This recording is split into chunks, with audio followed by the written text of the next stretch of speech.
Uniforms folded, flag hangs on the wall.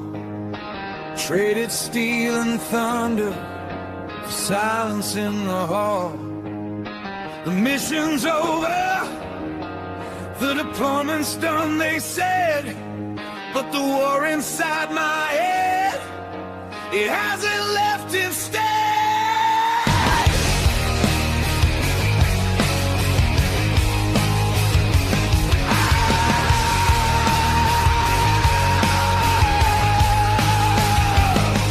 Got the handshake, the thank you, the ticket back home. Now I'm standing on the sidewalk, feeling utterly alone.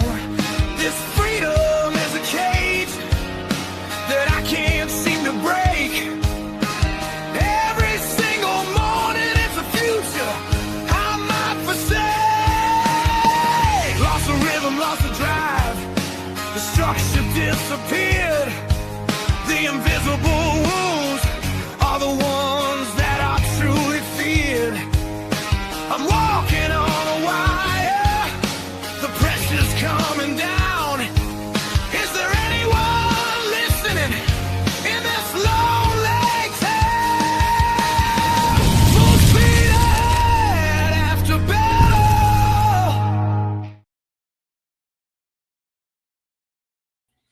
All right, ladies and gentlemen, welcome back to another episode of Full Speed Ahead After Battle here on the Military Broadcast Radio, where we give veterans a voice. It's March, y'all, already through February into the third month of 2026. Time is flying by, and so what does March mean for everybody? Let's see. March 2nd, for any of y'all outside of the greatest country of all, Texas. Today is Texas Independence Day. For those that y'all don't know your history, I don't know what kind of history they teach you in the other states, but here Texas history comes before American history. That's just the way we were raised because we are Texas proud. But at one point, Texas flew under 7 different countries, right? Ask any Texan, and a real Texan will be able to tell you all those 7 flags. But in the end, we ended up joining the United States of America because that's what that made the most sense, right? And we have been Texas all along. And I tell you what, as a veteran that's been overseas, deployed on a ship and spent some time in ports, there's 2 veterans that foreigners love to get to know. That's the veteran, and then that's the veteran from Texas, because they think all veterans from Texas wear cowboy hats, wear cowboy boots, and ride horses to work and school. And while some of us do that, not all of us, but that's what they all think. So, yes, Texas Independence Day. So for all my fellow Texans out there, happy Independence Day. March, is everybody, I'm sure, well aware, coming up on the 17th, St. Patrick's Day or St. Patty's Day. But actually, the full month of March is Irish American Month. And I know everybody claims to be from Ireland at some point. And while many families may be, my family definitely is.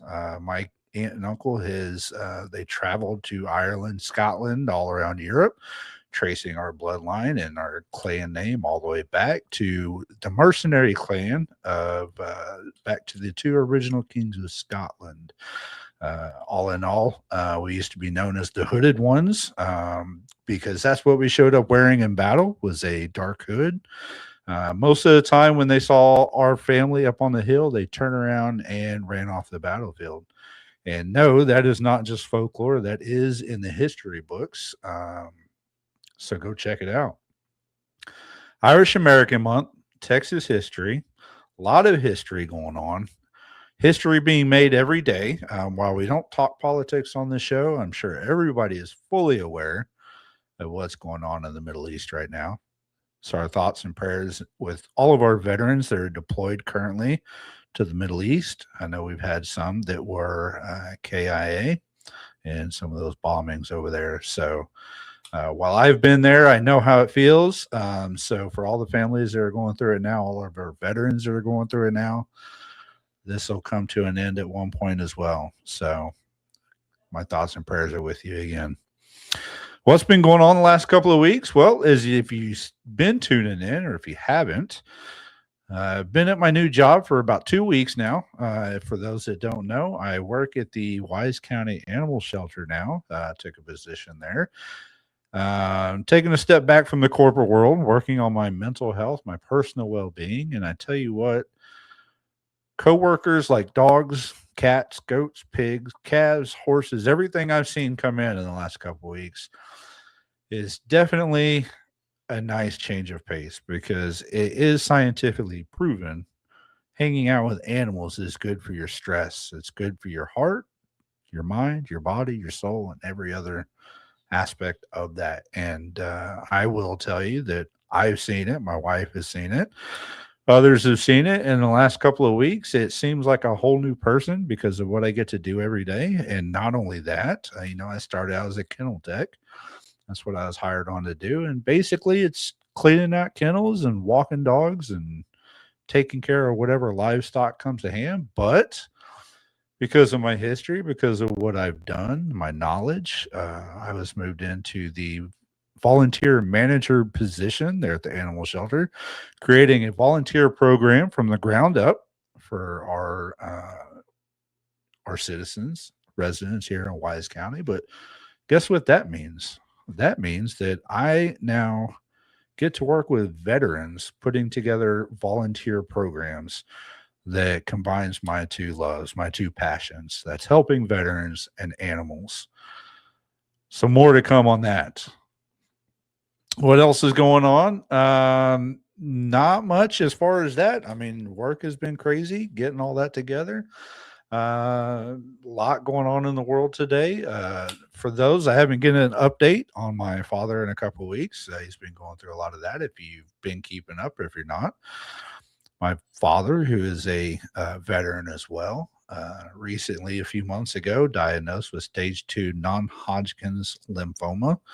He's been going through chemo and everything else. He's doing better. Tests are showing that it's disappearing. Some of the blood work still has traces, but things are working. Things are getting better. So much so that they're not scheduling us follow-up chemo for another few months. So that means that the cancer is going away. He's getting better, sounding better. And for anybody that's ever had to deal with cancer or family members that deal with cancer, you know how big of a deal that is. So for everybody that's checking in on him, I appreciate it. He appreciates it. Thank you. So our guest tonight, first time on this show, we've had a returning guest. Apparently she didn't get enough of my attitude and my back talk the last time around. She said, hey, let's do this again. She's got more information coming up that she wants to get out in the world, but we'll let her do a little recap. But Rita is a county VSO, veteran service officer, and we were just talking about that. For veterans out there, if you're looking to get into, your VA benefits, your disability, any of those kind of benefits, reach out to your local county VSO. I know the one I work with has helped me out tremendously over the last few months, helping me increase my disability from 90% to 100% PNT. And I'm sure Rita is going to fill us in on what that means, because when you get that 100% PNT, that is a game changer when you're talking about paychecks and access to base and family insurance and all the stuff that comes along with 100% PNT. We'll get into that. But I was absolutely happy when Rita reached out and said, hey, can we do this again? I said, absolutely. We're going to talk about some more stuff that she's going to be doing, that she's got coming up. And we're going to talk all things veterans. That we'll give you the inside track on what the VSO says to do, how she's going about doing it, and what she's got planned for her future. So with that, we're going to bring on this week's interview of the week. The interview of the week is brought to you by Jersey Mike's, a sub above. Rita, welcome back to the show. Thank you for having me again. I'm glad we got to connect. Absolutely. I was happy when you reached out. I'm like, man, this is the first person that says, hey, I want to come back and do this again. Oh So yeah, must we have had a left a good good impression on you. we had a good time, and we had good things we had to get out there. People still don't know that VSOs exist, and I'm like, one day every veteran Hmm. will know one way or the other. Absolutely. And I push that. I know, there's some VSOs that just kind of do it for, it's a job. And there's some VSOs that do it for the veteran. And, when you have like you, it's a passion of yours and I know it. And so there's people like you that are making changes in lives and families at that. So I would say let's recap, but we talked all things VSO last time. But how about you tell us what's been going on, in the VSO world since then? Oh yeah, we've stayed busier. I've been trying to get as much word as out there as I can. So I've been trying to get on these different podcasts, Hmm. um, just explain to people how important we are, what we do. And then once they understand that they're really eligible for things, it kind of changes their tunes, because a lot of times they think that Hmm. we are at the VA, we work for the VA. And I'm like, no, our job is to fight and Yeah. navigate the VA for you. And so, like you Yep. were saying, once we get their foot in the door, it's life changing. When they find out that there's Hmm. benefits for their kids to go to school, property tax discounts depending on what states Hmm. you live on, there's so much out there. And so, just continuing to spread the word about what we do and how important it is. I think the last count that we had was there's about 200 VSOs in North Carolina where I am. And Hmm. honestly, we could use so many more. I talked to somebody who came from Florida, and they have about 1,500 VSOs. And I'm like, well, that's the number we Wow. need here. Our numbers are pretty comparable. I think Florida has about 1.3 million veterans, and we have right about 900,000. And I'm like, we are not Yeah. even close. So we Yeah. are trying to work through that. I not that I want it to go political, but I started talking to the political leaders about why we were important and trying to find funding and trying to find support, because Hmm.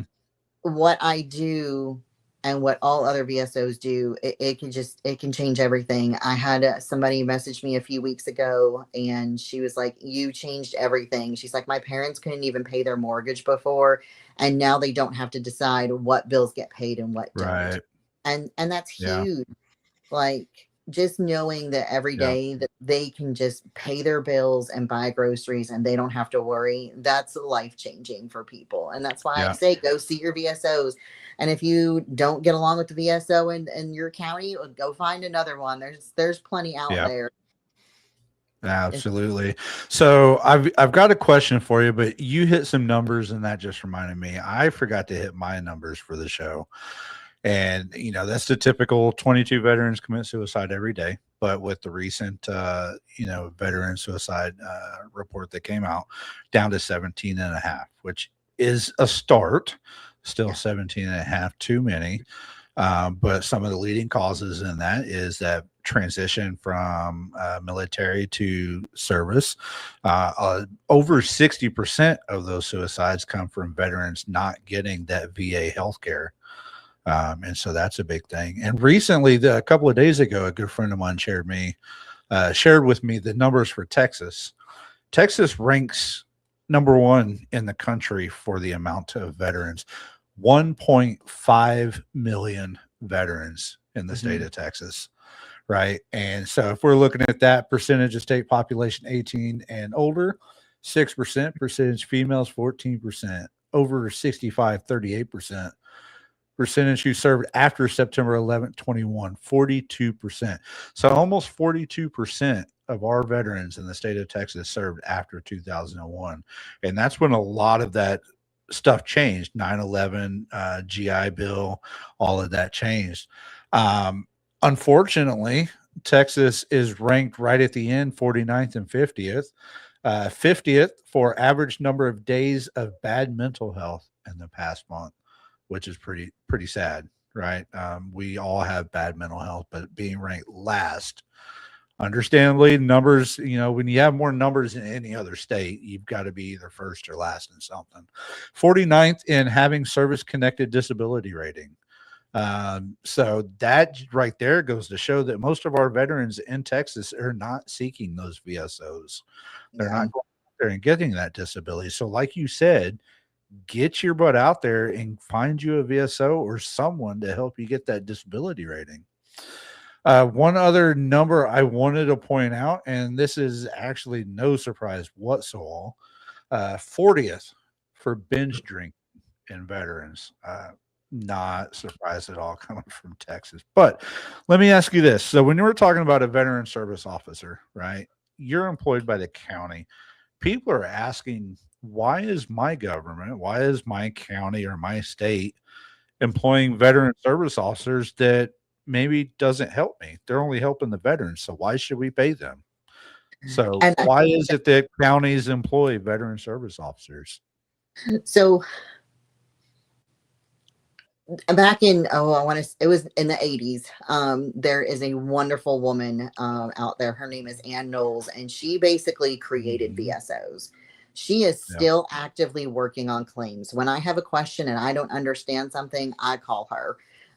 There is actually a national award, the Ann Knowles Award. If every VSO was like her, we'd be great. Now you do have those VSOs that aren't doing what they're supposed to. And that's when I tell people, call your county manager, let them know they're not answering the phone. They're not doing what they're supposed to, because like every public servant, your county manager deserves to know. If you have somebody in social services or the animal shelter or the sheriff's department, any department that works for you that your tax dollars pay for should be working. So just like any position, you got to go up the chain of command, you got to talk to the right person. But I feel like, in my personal opinion, VSOs are getting, they're different now. It wasn't just a job, or it was just a job for some people, but now you're seeing more and more laws changing where they're trying to say, okay, veterans get preference to do this job, which just makes sense. Veteran spouses doing the job. It's different when it's coming from somebody who's been there, done that. Right. And I'm glad that they're doing that, because we are truly seeing a difference in the way claims are being approached. And some of it too is training. I was just on a call the other day talking about, the two sides, right? So the VA was saying, oh, well, the VSOs aren't well trained, but then the VSOs are going, the VA is not well trained. And I'm like, honestly, it's the two of you just don't talk to each other. That's absolutely it. Yeah. And one of the things I'm working on, the end of March, I've actually got a leadership summit coming together here in North Carolina, bringing all of our resources, the VA, the VSOs, everybody I can into the room to see what the disconnect is. Because I feel like once we figure out what it is, and I think a big part of it is communication, like we can fix that. There's so many like ins and outs and understanding, and I feel like more and more people genuinely want to help. But this is not a job that if you're looking for a big paycheck, you don't want to be a VSO. Anybody that works for the government knows they're not getting paid well. This is job that you truly want to do because it's important to you. It's a passion for you. Like, to me, I can't imagine doing anything else now that I finally got the dream job, because this is what I went to school for. I studied for. I mean, I used my voc rehab and my GI Bill to get to this point, and I'm glad I did, because this is where it was meant to be. Yeah.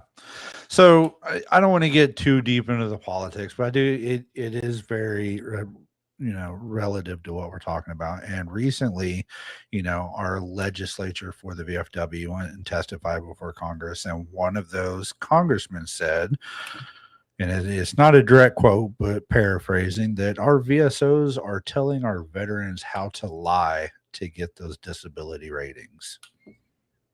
You're not doing that, right? No, I don't tell I'm very clear. I tell my veterans, do not lie, because they will find out. But when you go in, you need the biggest thing I have to tell my veterans is to be honest about how bad it is. Because a lot of times my veterans are like, no, I'm fine. And I'm like, dude, you just sat at my desk crying for an hour. You are not fine. And I don't say that to discourage them. I say that because they need to realize, like, they've been trying to keep it together and they're not. Now, one of the parts of our job is to make sure that they understand what they're walking into. Because Right. I'll tell my veterans, when you go in, think about how you feel on your worst day, because when you Yep. go in on that day, you might feel pretty good. But if Hmm. you go and walk up a flight of stairs tomorrow, what kind of shape are you going to be in? So Right. I just let them know, like, you need to do the best things for you. And then one thing I Yeah. tell my veterans every time, they're always like, well, I'm going for a blood pressure exam. And I'm like, you still need to take your medication. I'm like, if you get Yeah. aggravated on the drive out there, like, that's outside my power, but like, don't stop your medicine. But I Yeah. tell them to bring your medication with you, because one thing veterans don't realize is even Hmm. 0% gets your foot in the door, and that's all we Yeah. need to build from there. Yeah. So, we talked about the percentages and getting raised up and everything. So let's talk about a little bit um the benefits of finally getting that magic number of 100%. What doors does that open, not just for the veteran, but for the families as well? Oh yeah, I mean it. The first thing is creating financial stability. Once you're at Hmm. 100%, like, I don't want to say everybody, but the average person gets to a point where that creates this financial stability they didn't have before. Hmm. It also opens up something called Champ VA, so that Hmm. their kids, their spouse has access to that. That's right. It's a supplemental health care. I never tell Yep. veterans, oh, get rid of what you have at work. Yeah. Um, like, but Right. it's a supplemental health care that helps with, co-pays, deductibles, those Hmm. kind of things. And it doesn't cost you anything. So if it doesn't cost you anything, definitely use Right. it. It also opens up Chapter 35 for your kids and your spouse. So if they want to go to Hmm. school, it will help pay for them to go to school every month. Now, one thing I've Hmm. recommended, and I've been very fortunate, thankfully, my veterans and their kids have listened to me when they come in my office, is I always say, you can use this for trade school. Because a lot of people automatically think, oh, I got to go to college. No, you can go to Yeah. trade school. Yep. Like my smart husband did, because I can tell you, with a master's degree versus his 18 months of trade school, I don't make more money than he does. um, and thankfully Yeah, I and didn't. there's a lot of things in those when it comes to the trade schools and the VOTEC and everything. There's a lot more opportunities are opening up Oh yeah. every day on the different kinds of classes. Whether it's, you can do your basic HVAC and welding and stuff like Mhm. that, but there's also ones opening up for CDLs for driving trucks, or just so many different things that are opening up that, yeah, veterans aren't aware that it does not have to be that 4-year school program. Oh yeah. I have a friend that she went and took sewing classes, and now she Hmm. works at a bridal store, and she's making like $40 an hour hemming wedding dresses, Yeah. and I'm like, I wish I had learned to sew. But yeah, I Yeah. mean, and the thing is like, right now in particular, like, my husband is in high demand. He does remodels, like bathrooms, kitchens, puts Hmm. up fencing, flooring. We're booked weeks out at a time because nobody works in the trades anymore. And Right. we're trying to Yeah. hire people, and we can't hire anybody because there's nobody with a trade background. Yeah. And I'm like, I will train you.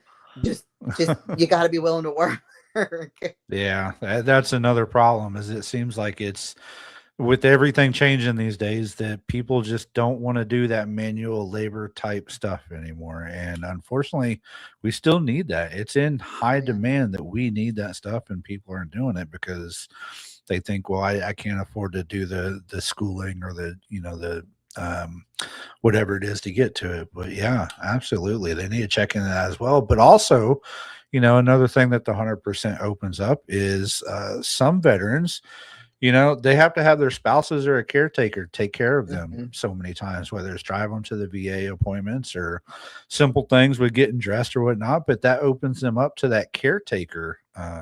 Yeah. Uh, So there's a so caregiver program. There's also caregiver. aid in Hmm. attendance. Um, Hmm. but the thing is that while it's available, it's not something you really want. And I explain that to my veterans. Like, caregiver means you're bedbound, you're housebound, you can't go anywhere. Hmm. If it was up to me, I'd have my health before I'd have my caregiver. Mm, So just yeah. kind of know that going into that yes, it is there, but like, there are stipulations behind it. The other thing is depending Right. upon where you live, There are property tax discounts. You can get disabled veteran tag for your vehicle. And that was one thing I have so many veterans that are like, oh, I don't need the handicap spot. And I'm like, that's fine. However, get it, because like we went to our local Coliseum to see Jeff Dunham, and they saw my disabled veteran tag and they're like, oh, you're a veteran? And I was like, yeah. And they're like, you can park for free. And I was like, we just saved $40 on parking. Yeah. Yeah, we recently, Valentine's Day, we went to Monster Jam out at AT&T Stadium, and we pulled up in the parking lot, and the guys are looking at the plates, and they're like, oh, we got a spot for you right up here. I parked literally front row, number one spot next to the front door of AT&T Stadium. Couldn't have gotten better. I don't, my wife will tell you, I don't use it all the time either. There's some days that I will because, things happen, but some days I'd rather walk, but it does come in handy. Absolutely. We went on a cruise with Margaritaville, and it was the same thing. Usually they charge for you to park in the parking spot for the week. And they were like, oh, you have a disabled veteran tag. We don't charge for your parking. And I was like, yes. Yeah, and for me, it's a big saver, especially when my wife was traveling for business. But out at DFW Airport, they don't charge you for parking out there. So I'm in and out of there, and I ain't got to pay a dime. And there's some toll roads here in Texas, and I'm sure other places that you don't have to pay if you have those DV plates. So yeah, it 100% opens up so many avenues. And again, if you're a veteran listening to this, go find the VSO. They will fill you in on that. And y'all do most of the work. Like when I didn't know much about the VSOs until I got in and started meeting one. And she was a disabled veteran herself and president of the local DAV chapter. And basically I signed that medical form, and she's the one that contacted the doctors to get all the paperwork. She's the one that got with the VA to schedule the appointment. She's the one that did everything. And it's, like you said, there's some good VSOs out there that make it so simple for us veterans that we really don't have to do anything other than show up to the appointments. Yeah. One thing I tell my veterans is if you can, bring me all your medical records from your private care facilities, because if you hand those, that makes it so much easier, because the VA asks for them. There's like a fax glitch or a technology problem. I know. That's the extent of what I really ask my veterans to do. Because I'm like, if you just get me those documents, like I can take care of everything else. And I skim through everything and I make sure that what we're sending up is solid. Because I don't want to send a claim up that's just mud against the wall. Because if it doesn't stick, that doesn't help anybody. Right. Absolutely. Well, look, great catching up on the VSO stuff. We're going to take a quick break. And then when we get back, we're going to get into this new project that you got coming out. We'll be right back after these messages.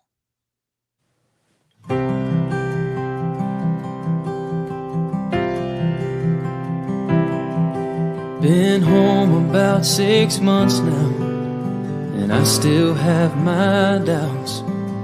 Well, I'm not sure how I got here or how I'm gonna get out. Well, my mama says I look the same as I did before I left. But if she could see inside of me, it would scare her to death. Well, I can still taste the powder from the barrel of my gun, and I can hear my sergeant screaming, run, soldier, run. And I can feel the backpack on my shoulders, God, and weighed a ton. And I see death in every single thought.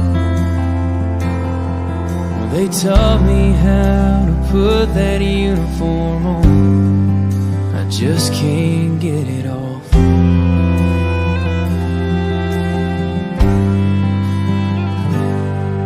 Last Saturday they honored us in a small parade downtown.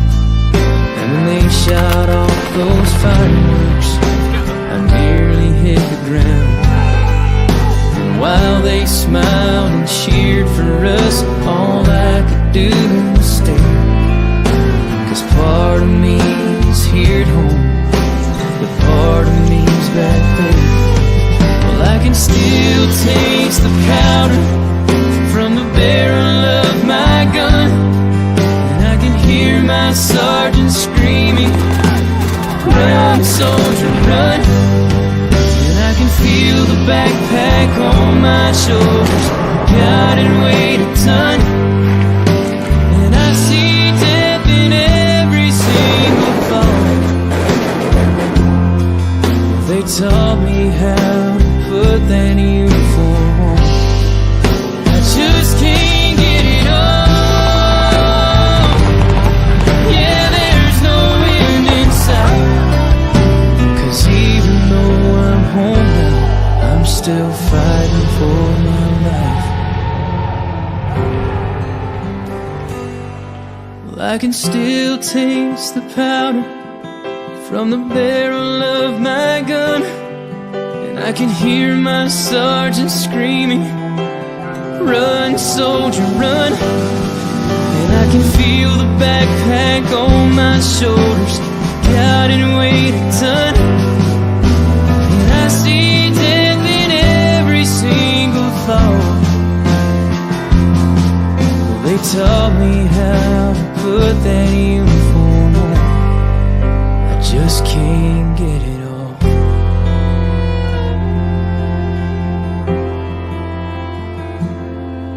Well, the devil's won some battles, and he may win some more, but don't he know the American soldier will always win the war?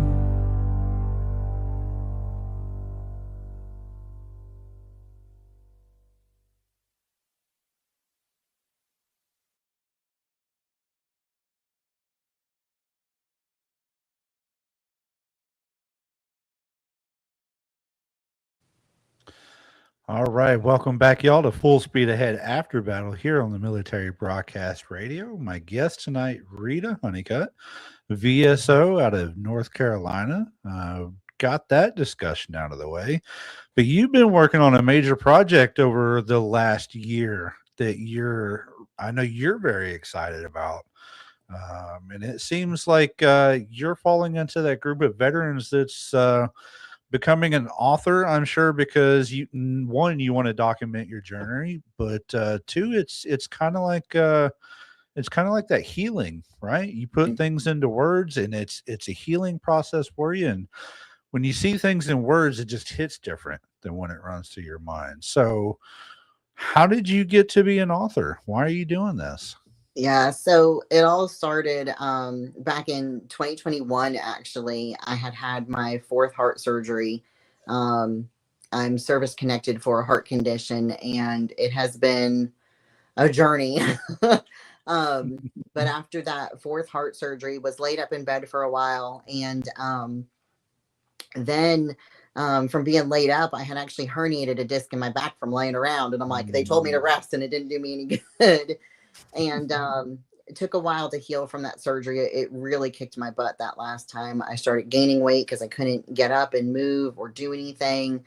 And it spiraled so quickly. Mentally, I was just so beat up. Physically, I couldn't do anything. It gotten to the point where, like, I couldn't even get dressed. I always wore slip-on shoes. It was a rough. And so I finally got in with a doctor, and it's hard because, like, I try not to play that woman card, right? But it was hard because I didn't have a single doctor listen to me when I was like, something's not right. I'm in pain. I have neuropathy in my legs. Like, I felt like that numb tingling constantly, and sat down with a doctor, and he was the first one who didn't go, oh, it's your hormones. He was like, oh, something's wrong. And I'm like, well, yeah. And we went through some stuff, and he said, well, let's try this drug. It's still kind of new and experimental, but it's meant for migraines and seizures. And let's see if it gives you some relief, because I didn't want to be on painkillers. I was doing everything in my power to avoid being on any kind of narcotics or opioids or anything like that. And I was like, dude, if you tell me that I can take a migraine medicine and it will help, then that's what we'll do. And it did. And within 6 weeks, I was up and walking very slowly, but at least walking where it didn't hurt every step of the way. Within 6 months, I was jogging, and last month I completed my first ultra marathon. So within 3 years, Wow. going from took me an hour and a half to do my first 5K to I ran 31 miles all day long. I mean, that's a huge feat. So over the past year, I took that time. I started writing myself notes about like where I was at with my journey. And one of my friends was like, you need to write a book. And I'm like, well, I already wrote a book. And so, she's like, well, you need to write another one. And so I wrote the book about, my journey and everything I had been through. And it was huge. And we just kept going from there. So I can't say enough good things about what that doctor did for me. And unfortunately, this past year, he passed away. And when I went to publish the book, I dedicated it to him, because if it wasn't for him, I don't know where I would be at now. But this book has been a way for me to connect with people, to let them know they're not alone in this process. Because so many times, we see the tip of the iceberg where, somebody's already lost all the weight and they're feeling good. And you're like, oh, you look amazing. And that you don't see the progress through the journey. And I'm like, I'm still progressing every day. Right now I'm in the middle of training for my first triathlon, but my training looks a little different because I'm having to navigate this back injury. I'm having to navigate these hip flexor issues I've been having, still trying to do this all with a pacemaker and being asthmatic. And that was one of the things. It was like, ADA athletes are real. Right. But it doesn't always look the same. A lot of times people see an ADA athlete and they're thinking, oh, they have no legs, they're in a wheelchair. And I'm like, right. No. It could be, that they have a back injury and they just use a cane or a walker, or, there's, we talk about the hidden injuries, but we don't really accept the hidden injuries. And so that has been a big part of the book for me, is explaining how important it is to keep going. One of the things I always highlight was, I had been about 6 months into my journey, and I was driving home from work one day and I saw these ladies outside working out. And I said, let me just go check out what they're doing. And so I talked to the instructor, and she was like, oh, well, your first class is free, come on back on Monday and we'll have you work out. And, I did that. And after my first class, I was like, oh, I got there and I was like, oh, I'll do great. All these women are older than me. And, after my first class, I went outside and I threw up, and I called my husband and said, please come get me. And he did. And then he said, so you're going back on Wednesday? And I said, yeah, I'm going back on Wednesday. And I haven't stopped since then, because it was just another stepping stone for me. But it was crucial. And the thing was, it's so easy to give up, and one of the things I talk about in my book is, that new year, new me, we go through that process. And then usually about Martin Luther King Day, the first day that the kids have off from school and you can't get to the gym, is the first day that people start falling off the bandwagon. And it's like, just go. Even if you go for 15 minutes, go do something, because as long as you're moving, you're doing something. And then understanding that it's not just exercise, it's eating right, it's self-care. There's so many aspects to getting healthy. And when I started writing the book, I originally called it Fat to Fit, my weight loss journey. And I realized it was no longer about weight loss. It was about being healthy. When people look at me, they don't believe how much I weigh. And I'm like, well, yeah, but I also lift 260 now. Like, wow. So like, they see me and they're like, oh, you're 5 foot tall. And I'm like, well, yeah, but at the same time, I'm doing these things, and I know that, God forbid, my house catches on fire, I can carry my husband outside. Well, I think that's where a lot of people, maybe not confused, but they picture fitness and health with skinny twigs and people that look like, get blown away in the wind. But it's not always about being skinny. It's about, being healthy. And there's a difference between that, right? And so to me, explain to me, or the people listening, what is the difference to you between being skinny and being healthy? Well, so for me, I at first I want it to be skinny, right? Because I thought that's what I need it to be, and then I realized that no, like I really want it to look like I could kick somebody's ass. But when I started going and doing these different things, the first thing that kind of got me into gear was I signed up for my first 5K and I walked Hmm. it. I got it done in an hour, and you get that finisher's medal, and you're like, man, I did it. And then I just started signing up for the next thing after the next thing. And for me, it became, I was completing these things. I wasn't worried about Right. competing. I was worried about completing. And those are two There very you different go. things. And Yep. every time it was like this emotional boost that I needed to continue my Hmm. journey. And I'm not saying it's okay to like sit around and eat a bag of chips. I am saying that after you run 31 miles, don't feel bad about eating that pizza. But it's about finding balance and understanding, and then what feels good to you. I had to really like navigate the scale. That was very hard for me Hmm. because I'm like, why won't it go down? And then Right.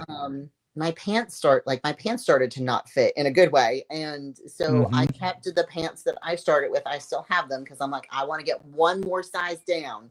Um, Yeah. and then I'm going to take the picture, the one that you see on like Weight Watchers and stuff. Right. um, but it was so important to me. How did my clothes fit? How did I feel? Hmm. Just getting those first few pounds off was huge. But then it was also building that muscle. And once I started building Yeah. muscle and feeling good, and I woke up in the morning feeling refreshed, that was a big part of the journey. Right. Yeah. So, you mentioned it, it, everybody wants to start out, but, after a few weeks, you get tired or worn out or life gets in the way. Right. And you're just like, well, maybe next year I'll quit. But I think what we got to remember is, we all felt that way going through boot camp, right? Whether Hmm. it's the first day, the first week, the first month, it's like, I can't do this anymore. Right. But then you're making friends, the people, that you're serving with, that you're fighting left and right with, and you realize it's not just you in the battle, it's your teammates, it's your people you're working with, and like you've got your husband there, and it's all about that network. So you've got to surround yourself with the people that are trying to achieve the same goals that you are. So you don't have to go on that weight loss journey yourself or whatever journey it is that you're looking for. You just got to surround yourself with people that are on that same path. And Oh, yeah. and just like we always say, you don't have to do this alone, right? You're not in this by yourself. But I got your book up here, Fat to Fit. Hmm. Y'all can find it on Amazon. I put the link in the comments as well, so be sure to check that out. But you also you're traveling around and doing book signings and autographs Hmm. and stuff, and so you know, uh, fluff to tough.com for those tuning in. Put that up there, so go check that out. Where was it? There we go. Your upcoming dates. There's February. There's March. There you go. Hmm. Asheboro, Archdale, North Carolina. So you're getting pretty good following with this book so far. Is that right? Yeah. So far, I think that when people realize they're not alone, and like you just Mm-hmm. said, it kind of, you equate it back to your days in the military. I started surrounding myself with the people I want it to be like. Who did I want to grow with? And the thing is too is even like we do a mud run. This will be our third year doing it. And each year, we have more and more people sign up to go with us because they're like, it looks like you had so much fun. And the first time we did it, Lord, we started probably the way we should have looked when we were done. One of the girls went with us, had just broken her foot. Another one was in a cast where she had a broken arm. We looked rough. and, um, and we finished, and it was crazy because one of the girls was like, I cannot do this. And I looked at her and I said, I promise you, no matter what, you will get through every single obstacle. And we Yeah. got her through, and she was like, this is great. And then the following year, we had a different group of people, and we had the same thing that the one girl was like, I can't do this. And I was like, I will leave no man or woman behind. We are getting over everything. And it worked out great because I had a friend with me, Abby, and she's Army. And she got to the top of the obstacle, and she's like me. She works out and heavy lifts. And I was like, all right, I need you at the top, and I'm going to throw these girls at you. And so we made sure everybody got over everything safely. And that was the big thing, is once they got that done, so many people were like, I need to work out more with you. And I'm like, come on, let's go to the gym.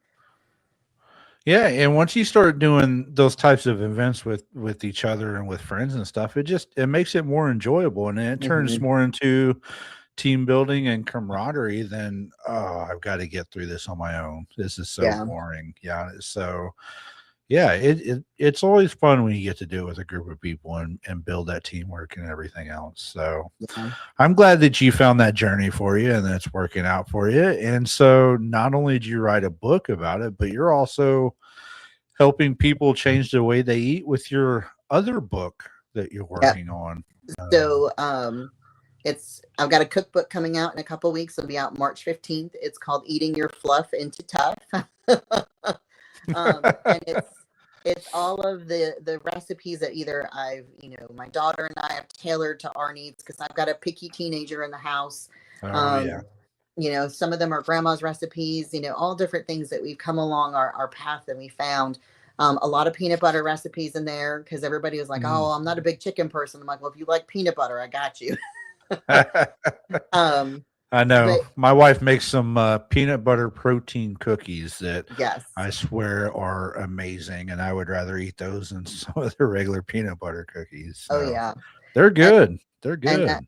That's and it's just reframing how you think about food, because at first, when I first started this, I'm like, oh, I can't eat this, I can't eat that. Well, depriving myself was making it worse, because then I was on this yo-yo diet of like, oh, now I want it, and that's all I wanted to eat. And so it was like, I can have a piece of chocolate, but it needs to be a piece of chocolate, not 6 Hershey bars. And in the cookbook too, I give some pointers of the things that I learned along the way, of like subbing in honey for sugar. Like, first of all, it tastes so much better to me. And then understanding nutrition labels. I touch base on that, because sometimes you look at the label and it's kind of intimidating. It is. So we touch on all of those things in the cookbook, because I wanted people to be aware. Okay. Yeah. I mean, eating healthy is no longer, bland oatmeal and all that stuff. There's actually some amazing recipes out there. So definitely let me know when that cookbook comes out, and I'll get it for the wife so she can make it all. But she's the healthy cook. I'm the barbecue and all that kind of not good stuff cook. But yeah, well, there's a recipe in there for pulled pork barbecue. Using barbecue sauce without a lot of sugar in it. Well, now we're going to get into the conversation of barbecue in North Carolina versus barbecue in Texas, and that never ends well. To me, after being in Texas and being here, like, they're both good. They just both bring something they bring something very different to the table. They do. It just, that's always a heated debate, barbecue in the different regions. But no, that's amazing that, such a different story than the last time you were on. Last time it was all about VSO, which is great because we're here to help the veterans, but also, sharing your story of adversity and overcoming the health issues that you had to achieve the goals and feel better and be better. And now you're helping people. And I think that's what a lot of veterans end up doing. Once they make themselves better, they turn around and try and help others, because that's what we do as veterans, right? We take care of each other and promote each other. And so it's great that you're out there doing that. Thank you. Yeah, I'm excited, and it's not stopping there. I've been trying to find different ways to like get this positive information out there. So the cookbook comes out, like I said, in a couple of weeks, and then my next book comes out in April, and it's called "The Struggles Are Real, Real Fun." And it is a little bit different than I think people are anticipating it's going to be, because a lot of people are like, "Oh, it's going to be these different stories," and I'm like, "It is." But it's going to be in verse, and it's going to be different from what you're used to seeing from me. So I'm very excited about that one too. So now I've got this forward momentum, and I'm like, let's keep getting this out there, getting the positive word out there, because we see all this negativity in the world, and I'm like, if I could just put a little light back into it, that I makes know. all the difference.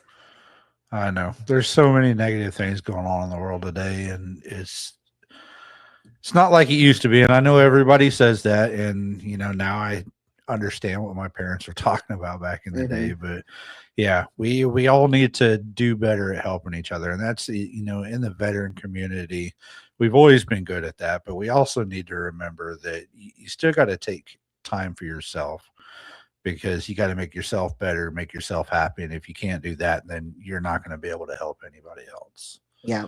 Right. Yeah.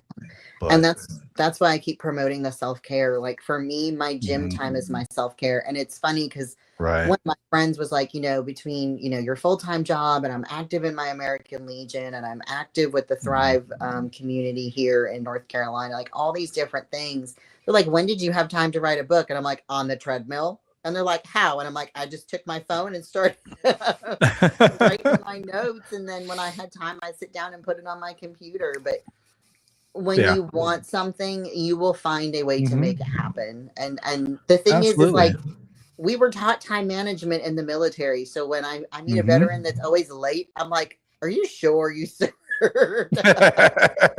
Are you sure you're a veteran? Because veterans are not late to anything. Oh Lord, it still gives me anxiety after Yeah. what 15 years. I'm like, we cannot be late. Yep. I know. Same way. Yeah, I can't do that either. So, but yeah, doing great things. So, what else? Anything else going on since the last time you were here? I mean, other Yeah, than helping veterans and books, and the you're staying big busy. thing, yeah, the big thing we've got coming up is my friend that made me throw up the first time I worked out with her. Her grand opening for her new gym is in a couple of weeks, and that's on my website. It is Wow. an ADA accessible gym, because that was something that we wanted Mm. everybody to be able to feel comfortable, because I feel like sometimes there's a gap. You go Yeah. to physical therapy, and like you have that environment, and then you move over to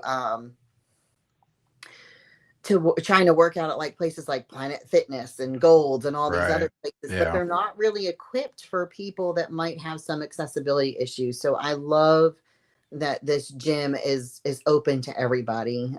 She just Good. had her first amputee patient start on with the gym, and she's been loving it already, because for her, she's like, this is the first place I've been able to work out, and like I can work out in a group environment, and like Mhm. I don't have to feel like everybody's waiting on me. Like we're all doing the version of what we can do. So I love that it's a Right. different style, and it's great because it'll only be the second one in North Carolina. We have one in Okay. Charlotte, and this will be the second one here in the Piedmont, and that's just huge. And I think the more and more that people understand, the Yeah. more and more it will grow, because Yeah. you, like I said, you see and you think, okay, well, they have like the Paralympics, and it's like it's not the same. Mhm. This is open for everybody, and that has been huge. The other nice thing Yeah. is we try and do a lot of like peer support stuff. I know you had Maddie on Okay. back at the beginning when you Mhm. started the show. Yep. Working with Maddie to do peer support stuff. Like I Yeah. love her recreational therapy. And I'm hoping now that my schedule is changing a little bit, I'm going to start doing classes with her, because I Okay. have no problem sitting there. If you tell me I can paint this pretty picture and I can have an hour off, like I'm good. But all of those things have been crucial parts of my physical journey, of taking the time to Right. like sit and do something I enjoy, has been just as important as the running, and all of it Yeah. helps. Yeah. Absolutely. So You got to take time for yourself and find the things that you enjoy, and take that time for you. So yeah. it's definitely, And you got to refill your own cup. yeah, I know sometimes it's hard, like when people are like, Mhm. you're a mom and you homeschool your daughter and you're doing your husband's bookwork for his business. Yeah. And I'm like, yes, but every night I sit there and I watch Josh Gates on Expedition Unknown. So that's my time. There you I go. mean, even if it's 15 minutes, that's all it takes Yeah. sometimes to just recenter the body. And those are things too Yep. I actually talked about in the cookbook, is that it was like, take the time to just recenter Mhm. yourself before bed. Take a shower. It doesn't matter if Yeah. it's a 5-minute shower or a 20-minute shower. Take a shower and get your head back in the game, so Yep. you're ready to conquer the next day. Yeah, it doesn't have to be some extravagant 30-minute yoga workout or anything like that. It's have a cup of tea or sit on the front porch with your dog or something. Just Hmm. relax, come back together, decompress for a few minutes, and then move on. If Yep. you're in the office and you're working in the office, get up and take a walk around the office building for a minute. Oh It, yeah. it doesn't have to be elaborate. Just something simple. But look, we're coming up on the end of the hour, the second hour for you. And I don't know if we did this last time, but I'm going to run you through the 2-minute drill that I do with all my guests these days. And I'm going to give you 2 minutes to open up and speak into the world what you wish to share or put out or feel to everybody that's out there listening. So the floor is yours. Oh Lord, there's so many feelings right now. I I try and like just keep preaching the message of hope. Like that has been such a crucial part of what I've been doing is like it's so easy to lose hope, when you lose a job or you lose a relationship or you're not in great shape or you're not ready for that beach body for the summer. Like it is Mhm. okay and it's going to get better. And I'm seeing it more and more. I think this was the first year that I had read the statistics where Americans' level of obesity was coming down. And I'm like, it's because people are getting out there and Yep. food choices are getting easier. Like all these different things are getting easier. And to my veterans in particular, like I understand I to a point, I can't understand you individually, but I understand the scenario where it's like I'm not in the military. What am I supposed to do with myself? My body is not the same that it used to be. My service time was cut very short and it broke my heart. And this was my being a VSO has been my new way to serve. Because then Mhm. I can support all of my veterans and just keep on moving. I know that there are those days like today. I got done with the stuff I had to do, and I sent my husband a message, and I said, I'm going to take a nap, and I'm going to retry in an hour. And some days that's what I need to do to recenter myself. Mhm. And right now, like training for this triathlon has been more challenging than training for that ultra because there's a reason I didn't join the Navy, and it's because I can't swim. Um, and so now at almost 40, like I'm like, I gotta figure out how to swim. And I say that like I can swim to survive, but I can't swim well. Mhm. But challenging yourself to do new things is also like huge because you're like, I never thought I could do this. And then when you do it, it's the best feeling in the world. And so just keep on moving and keep on doing whatever you can. And it doesn't have to look glorious as long as you're trying to just better yourself every day. You'll start to notice too the company you keep is crucial. I Mhm. started cutting the toxic people out of my life and started putting these healthy people in my life. And it has been life changing. There have been people when I don't show up to the gym, I get text messages and I'm like, yeah, I'll be back tomorrow. But it's nice to know that those people are rooting for me to continue to be healthy. So I know Yeah. sometimes it's easier said than done, but cut out them toxic people, friends or family, Yeah. though they may be. If they're toxic, they're toxic. So, and if you can Yeah. get a dog, it'll make you feel better. I agree with you on that last one. Dogs always make everything better. Oh, But yeah. Rita, I appreciate you coming on the show again. You're more than welcome here anytime. You're doing amazing work. And thank you so much. Not what you're just doing for yourself to take care of yourself, but for all of our veterans out there, being a VSO and everything. So good luck with all that. And you are welcome back anytime. Thank you. I appreciate it. All right. Have a great night. Thank you too. All right. Well, y'all, that wraps up another episode of Full Speed Ahead After Battle. That was Rita Honeycutt, VSO Veteran Service Officer in North Carolina, sharing her information on, disability ratings, what all comes along with that, how to reach out, how more veterans need to reach out. And if you didn't hear those numbers, 600 or a lot, right? 600,000, somewhere around that. Veterans committing suicide, many of them 60% of those veteran suicides, 6,400, thank you. 60% of that 6,400 veteran suicide is because the veterans not reaching out for that VA help. That's what those VSOs are paid to do, is to help you out. And not only that, many of them, like Rita, are veterans themselves, and they want to help you out. That's what they take those jobs for. So, like she also says, you've got to get out there and find your journey, find your path, whether it's exercise or finding a new hobby. Sometimes getting started is the hardest thing, but remember, just like in boot camp, and like I say every week, you're not in it alone. Find other people in with the same interests as you and work together towards your goal. You don't have to do it alone. There's people out there that have already done it before. You just got to reach out there and ask them. Then go find her book on Amazon, Fat to Fit, My Health Journey by Rita Honeycutt. She talks about her journey and her past. She's got other books coming out. If you need a good cookbook that's healthy with some great recipes, as well as some other healthy information in there, you can find that book coming out. But again, go find your VSO. Go find somebody to help you get those veteran benefits through the VA. All right. Other upcoming events, I know I'm putting it out every week, but it's getting closer and closer because here we are in March. So it's coming up next month. Battle Buddy Throwdown Cornhole Tournament, sponsored by the VFW District 21. That's going to be on April 18th. We've got some big stuff coming in. Dr. Odom of North Texas Wellness and Injury and Wellness. He's going to come out there with his staff. He's going to be talking about orthopedics and chiropractic. That's it. That word.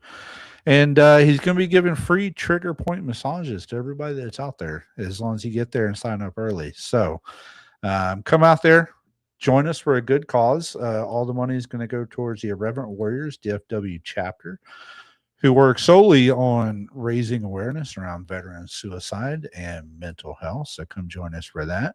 Not only at that event, but Military Broadcast Radio. That's right. This group that I'm here with and others, they'll be out there at that event selling Die Tired merchandise or T-shirts.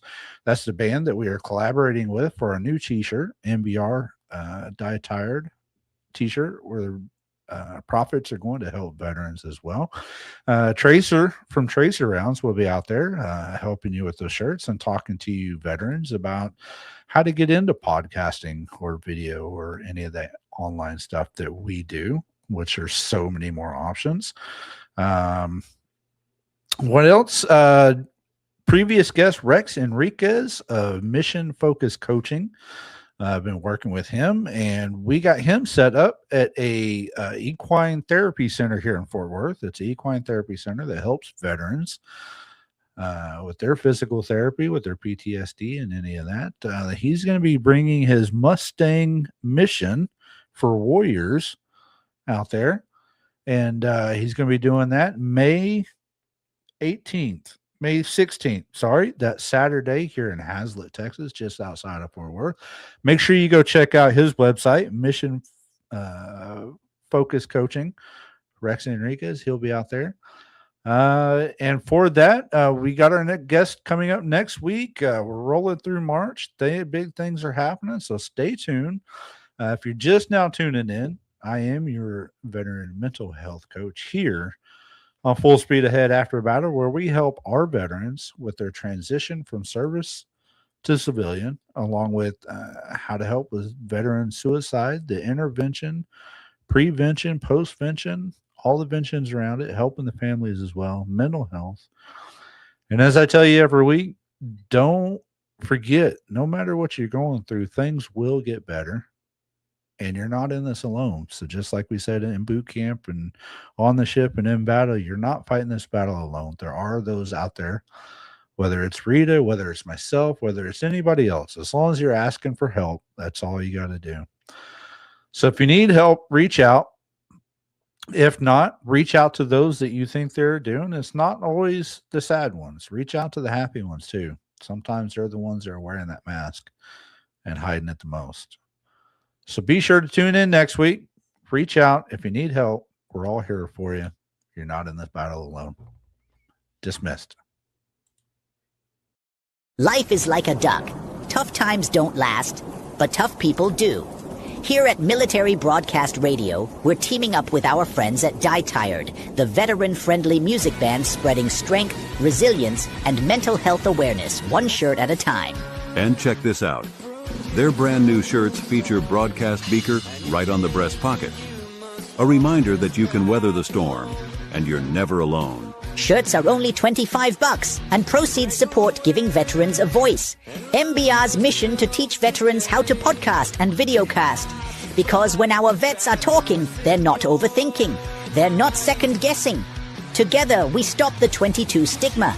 Grab your shirt today at mbradio.us and hit the shop. Or go directly to toramerch.printavo.com/merch/dietiredband. That's toramerch.printavo.com/merch/dietiredband. Suit up, stand strong. Remember, we're unduckable together. You're built tougher than the storm. Ladies and gentlemen, thank you for tuning in to Military Broadcast Radio. As we wrap up today's show, we want to remind you that the podcast of today's episode will be available right after we go off the air. So if you missed any part of the show or want to listen again, be sure to check it out. And remember, we're here to support and honor our veterans. Your stories and experiences matter, and we are committed to giving you a platform to share them. That's right.